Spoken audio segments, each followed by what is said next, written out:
The first week of spring in Mhlanga embodies renewal, growth and connection to the sea.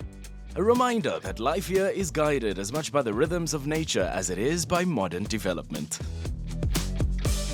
And in the heart of Mhlanga, Chris Saunders Park transforms into more than just a green escape from the bustle of the town. It becomes a stage where motoring history comes alive. Welcome to Mhlanga, the heart of the northern KwaZulu-Natal, and also the setting of the 4th edition of the L'Atelier Paris Concours d'Elegance, Durban's most prestigious motoring showcase. And standing right behind me are some of the rarest, beautiful and sought-after cars that you will see in South Africa. And of course, I'm bringing you along with me to showcase to you why this is one of the most anticipated events of the year. And the 2025 Ferraris. This is the world of Concours d'Elegance, a celebration of beauty, history and craftsmanship, where automobiles are not measured by speed, but by elegance, authenticity and timeless design. Polished to perfection, their stories told through chrome, leather and sculpted lines. John, what an incredible event. Listen, Concours d'Elegance has literally set the benchmark. Tell me, what was the historical background around this event, and also what inspired you to bring this back? For me, the biggest thing was Durban does not have enough events that are family-oriented. And I said, what can I bring in that is not alcohol-based, that's not just a man's event, not a kiddies event, that brings people together? And Concours came out of that in terms of, I met people that had great collection of vehicles, but don't showcase them. So they told me, come and look at a collection, or look at the collection, but what a pity. These cars need to be appreciated by people, but they need the right platform. And that's why I created this lifestyle event, to bring the great companies together, to get people to network in Durban, but also to make an event that talks to the whole of South Africa. If anything, it's so much bigger about bringing people together. This is a fraternity of people that have a love for classic cars. How many entrants are we looking at today, and what was the eligibility in order to be here? We've got a panel of selectors that look at all the cars that come in. They look at the originality of the vehicle and decide whether you want your vehicle to be judged, or you want your vehicle to come as a car of interest. So there's cars of interest, like we've got Kit, a Trans Am from Knight Rider, but also to bring in your Concours cars, but also bring in some modern cars that are exceptional. So in terms of numbers, we were actually oversubscribed, and we had to cut it off.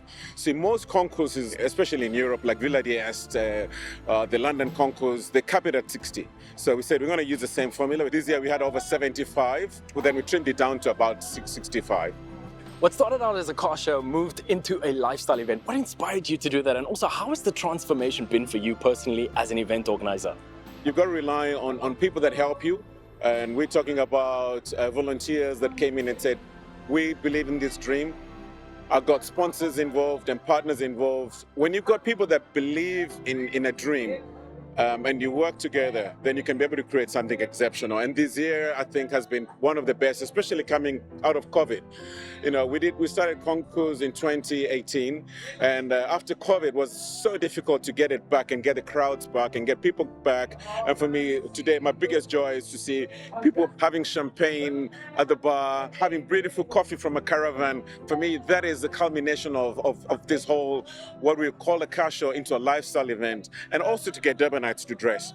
It is not easy. Durbanites will put on a rugby t-shirt and shorts, and they think they're dressed up. So the ladies have been great. The men have really gone out of their way to dress up, really to make this Concours not an event for Durban, but an event that people come from around South Africa, and eventually an international event in Durban. So it's about bringing people in, enjoying what God has given us.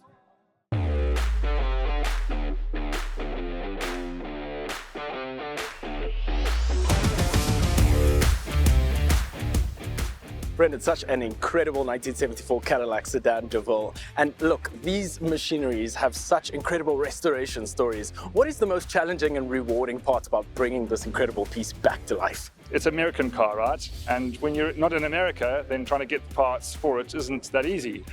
But fortunately, with good people on the state side to help you out, you can make a plan. And once you can get a whole group of parts together and get them shipped out, no problem. As the owner, there must be one feature that you believe most people overlook when looking into the Cadillac. What is that? The chrome has always been the thing with the Cadillacs. Look around the front of that car, it's just a wall of chrome. Looking at people at the car show today, they're all at the front with the cameras looking at taking pictures just of that front because it really is quite something. That's amazing, Brandon. And what do you believe is the one feature that sort of brings the spirit of its time back to the Cadillac? People obviously comment about the size. They say, this is so big, it must be 6 meters. They pace it out. They say, well, this is the most ridiculously large car. But have a look at their proportions. You'll see it's all bonnet and all boot. So when you go and sit inside it, it's not like the biggest car you'd imagine. It's kind of bizarre. It's actually kind of tight in there. Many people only see the beauty of this car, but as the owner, you know its quirks. What is the one quirk that you believe people mostly overlook? They were building them quite to a budget, so it wasn't as if they were really that expensive. Every single year they changed the front because they wanted the people who bought it last year to buy the next year's model the next year afterwards. You said that when you traveled from the UK to South Africa, you were looking for a specific house to fit this car. Tell me about the story. My wife was looking for a house and she obviously wanted to know what's your preference for the house. Well, I only had one, and it was a length. It was 5.7 meters, which is the length of a Cadillac. If that fits in the garage, the house is good. If it doesn't, walk away. Of course, with any Concours d'Elegance, there's way more than just beauty on display. The competition right here is fierce. And after the break, we'll take a look at just how high the stakes really are.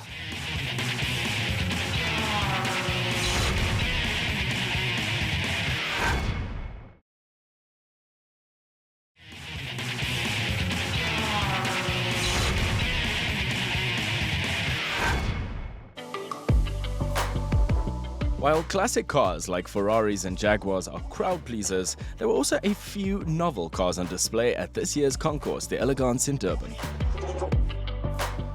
And in many parts of Africa, the Peugeot 504 became legendary for its ruggedness and reliability, often used as taxis or long-distance workhorses. This particular car had much more sheltered life and still wears the original plastic seat covers from the factory, which should appeal to the judges. With stunning automobiles and also equally stunning outfit, it's quite easy to miss the gentlemen in the navy blazers. But let me tell you, they have the most important roles right here at the L'Atelier Paris Concours d'Elegance. And joining me right now, Stuart Grant, the chief judge in Umhlanga. Stuart, tell me a little bit about this judging element. Firstly, what were the credentials that we needed to enter? And also, who are the members of this year's judging panel? Well, first of all, I don't think they're the most important here. I think it's the guys who enter their cars. I mean, that's a big job and well done to them. So we have a 100-point scoring sheet, and it'll be from the paintwork, body fit, that sort of stuff.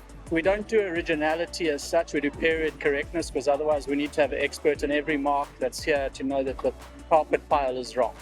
So it's a pretty simple scoring sheet, but it's simple to go through and fill out, but you get a lot of detail pretty straight away. Cars have to run, lights, electrics, all of that get checked.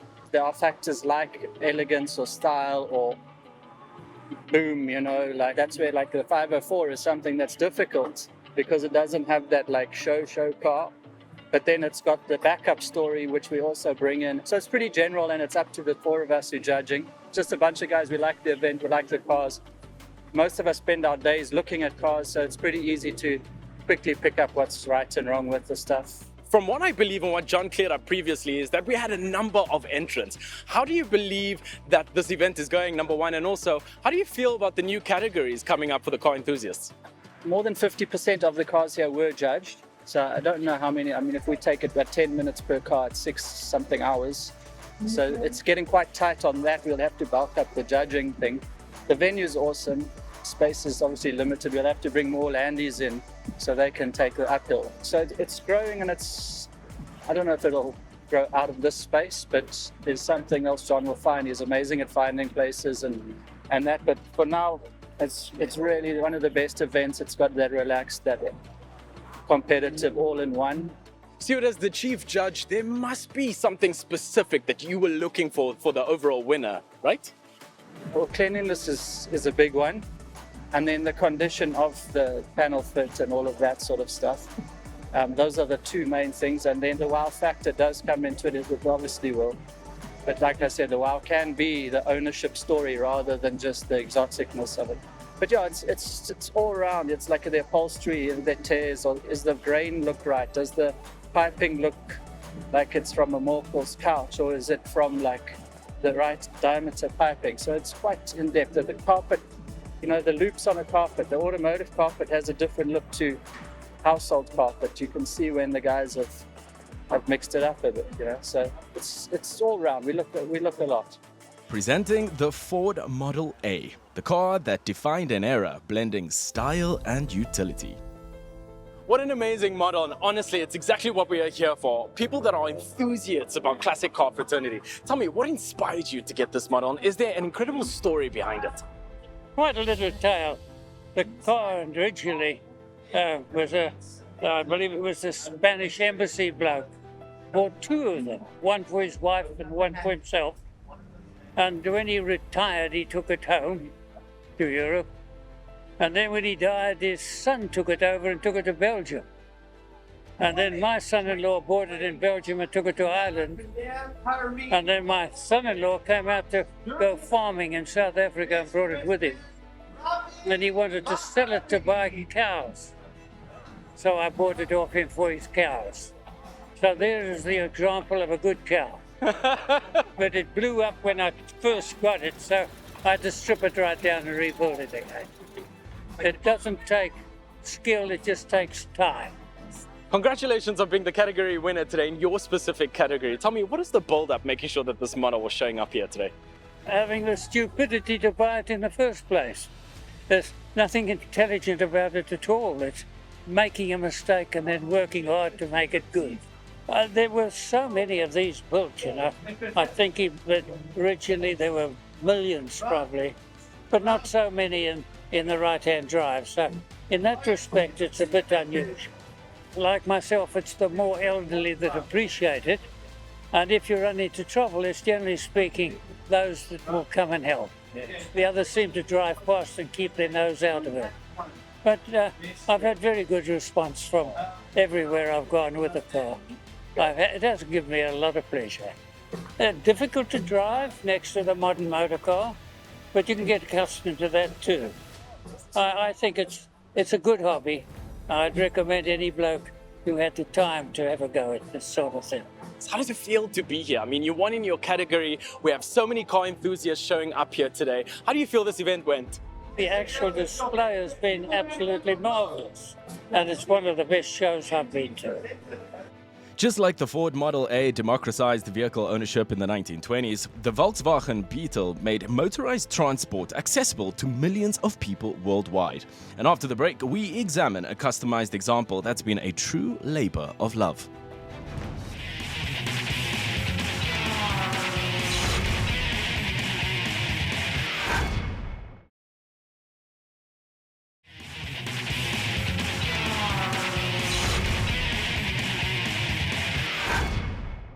With every new generation that enters the classic car fraternity, a band of new vehicles come onto the scene. And to honor these group of enthusiasts, the organizers have put together the Concours Under 30 concept, open to anyone up to the age of 30 years old owning a motor car or a vehicle between the years 1900 and 1997. Come with me as I get to meet someone who fits that description to a T.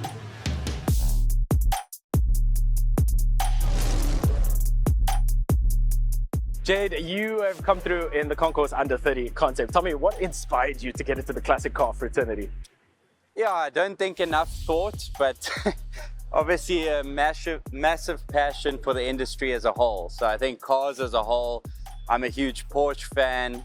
Obviously, Ferdinand Porsche had his hand in the Beetle, and so that meant everything to me. So kind of started on this crazy journey and then always been a VW fanboy. So the GTI was my dream, got that and kind of wanted to go to the old school with the Beetle. Some days they run, some days they don't Beetles, so I think that's what's special about them. Everyone's got a story, everyone's got a grandparent or a parent who's owned one, so I think it's more the the history, people's connection to the car that I've found as I've owned it is just so special. Let's talk about the restoration process. As far as I remember, this incredible machine has been inception since January. Correct. Take us through the journey. It was a exhausting journey to get it here. When we found it, the floor pan was rotten, parts of the roof, a mess. The interior was stuffed, like it needed a complete restoration. So nuts and bolts, split the pan, obviously then had to repair the pan, paint it. The engine was a nightmare. Had to be sent to Joburg to be line bored, cracked cylinder heads, bent conrods, so new parts. Once it started for the first time, lost my mind, and just the joy of this thing running. Again, happy with where it is today and that insane journey to get it here. Look, I will tell you that looking at this machine, the contrast of colors is beautiful. Some things that I've never seen before. You've got that charcoal black with that incredible interior. What was the design inspiration when choosing the complexities of this machine? Just loved any car I ever saw with a black exterior, tanned interior. So I went on a hunt to find the kind of colors on both sides that I felt worked. And yeah, couldn't be happier with the way it's turned out and the overall look together. How do you feel that the L'Atelier Paris Concours d'Elegance has created the under 30 concept and the classic car fraternity? My late great-grandfather was the chairman of a classic and antique car club in Zimbabwe. So I think I've named the car number one in his honor, Ron Barter, but obviously his passion is what's kind of gone to me. He had the old Austins and stuff like that. So not the car per se, but I think the passion, the love for the industry has been passed down. So that connection, I think, means a lot. I mean, it's an honor and a privilege to be here. And I think amongst so many incredible cars and kind of be the little guy in age and in car, but to share a passion, I think we all mad about cars, irrespective of the age or model. So I think it's an honor to be together and celebrate that.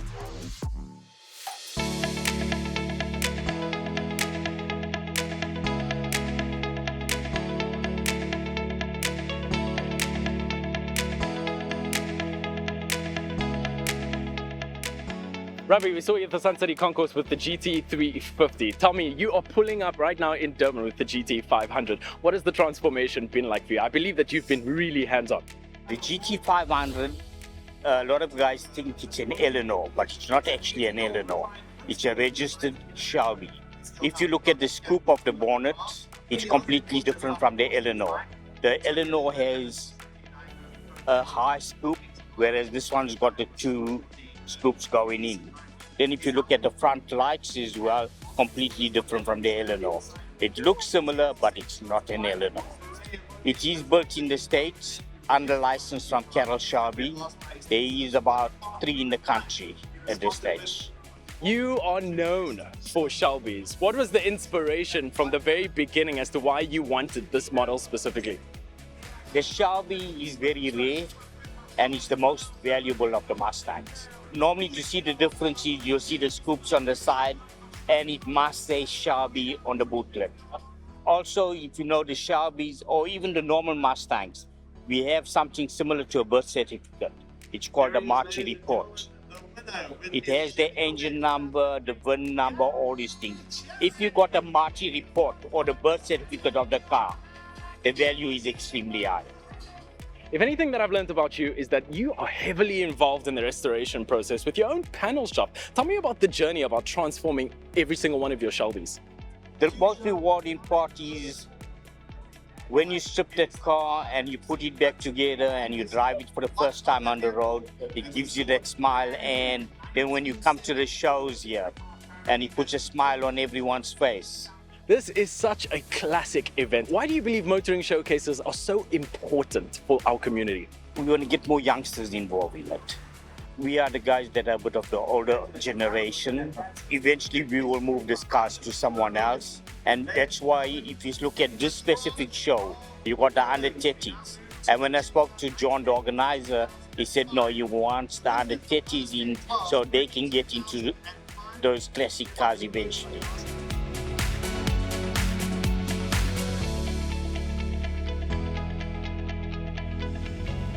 celebrating a historic moment at Concours d'Elegance here in Durban 2025. Pre-1960 winner about to be announced.